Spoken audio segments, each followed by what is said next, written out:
Halo semuanya, selamat datang di Education Podcast, tempat kita ngobrol santai tentang dunia pasar modal, ekonomi, keuangan, dan pengembangan diri. Bareng aku, Nazwa. Dan aku Yahya.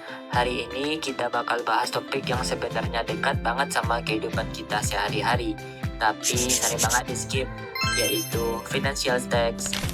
Banyak orang ngomong soal lagi di fase ini, lagi di fase itu. Tapi sebenarnya financial stage itu apa sih, Bang? Oke, simpelnya gini. Financial stack adalah tahap-tahap kondisi keuangan seseorang dalam hidupnya. Jadi, kayak perjalanan finansial kita dari masa belum punya apa-apa sampai akhirnya stabil atau bahkan mapan. Iya, karena setiap orang itu sebenarnya punya fase keuangannya masing-masing yang bisa disamain.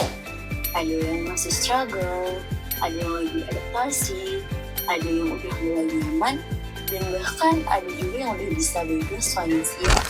Nah, tahap pertama itu disebut survival stack.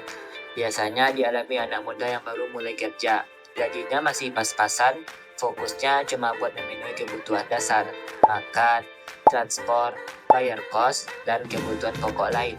Bener banget, Bang Hehe. Di fase ini tuh, biasanya orang masih sering ngerasa uangnya hilang entah kemana, karena belum terbiasa ngatur cash flow. Next, ada stability stage. Ini tahap ketika penghasilan udah cukup untuk hidup atau mengeluhkan dengan gaji ya. Iya, orang mulai bisa nabung sedikit-sedikit, mulai punya dana darurat, dan gak perlu panik kalau ada pengeluaran mendadak. Masuk ke growth stage, di mana seseorang udah mulai mikir investasi, mulai mikir, uang gue harus tumbuh nih, gak cuma ngendap. Di fase ini, biasanya orang mulai punya tujuan jangka panjang, kayak beli rumah, dana nikah, naikin skill, atau bahkan punya rencana bisnis. Terakhir, ini tahap impian semua orang, Bang Yahya. Financial freedom, tahap di mana seorang punya passive income atau aset yang cukup buat biayain gaya hidupnya. Iya, di fase ini orang bisa kerja bukan karena butuh, tapi karena mau. Dan yang penting, gak lagi khawatir soal uang.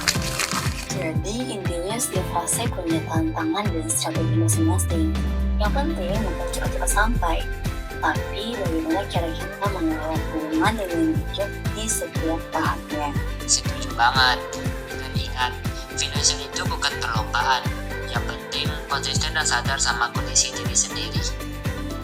Oke, segitu dulu episode kali ini tentang financial stage. Semoga setelah dengar ini kamu bisa tahu kamu lagi ada di tahap mana.